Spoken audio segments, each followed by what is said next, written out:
People often spend years and years fighting fat and are still overweight. They blame all their problems on being overweight. The excess weight is only an outer effect of a deep inner problem. When we feel frightened or insecure or not good enough, many of us will put on extra weight for protection. To spend our time berating ourselves for being too heavy, to feel guilty about every bite of food we eat, to do all the numbers we do on ourselves when we gain weight, are just a waste of time. 20 years later, we can still be in the same situation because we have not even begun to deal with the real problem.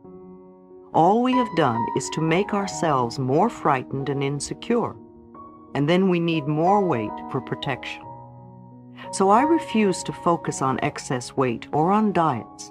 The only diet that does work is a mental diet, dieting from negative thoughts.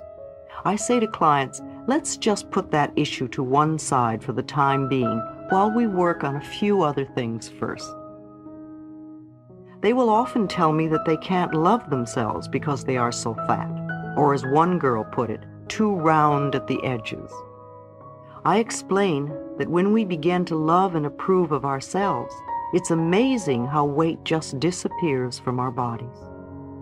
Sometimes, clients even get angry with me as I explain how simple it is to change their lives. They may feel I do not understand their problems.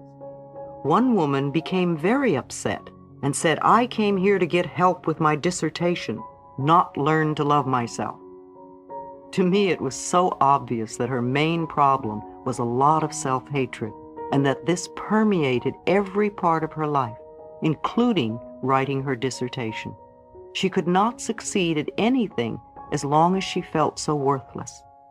She couldn't hear me and left in tears, coming back 1 year later with the same problem, plus a lot of other problems. Some people are not ready, and there is no judgment. We all begin to make our changes in the right time-space sequence for us. The real problem. So here is a client who has just looked into the harmless little mirror, and they are all upset. I smile with delight and say, good, now we are looking at the real problem. Now we can begin to clear out what is really standing in your way. I talk more about loving the self, about how, for me, loving the self begins with never ever criticizing ourselves for anything. I watch their faces as I ask them if they criticize themselves, and their reactions tell me so much. Well, of course I do. All the time. Not as much as I used to. Well, how am I going to change if I don't criticize myself? Doesn't everyone? To the latter, I answer, we are not talking about everyone. We are talking about you. Why do you criticize yourself? What is wrong with you? And as they talk, I make a list. What they often say coincides with their should list. They may feel they are too tall, too short, too fat, too thin, too dumb, too old, too young, too ugly, or that they're too late, too early, too lazy, and on and on and on. It's almost always too something. Finally, we get down to the bottom line and they say, I am not good enough. Hurrah, hurrah, we finally found the central issue. They criticize themselves because they have learned to believe they are not good enough. Clients are always amazed at how fast we've gotten to this point.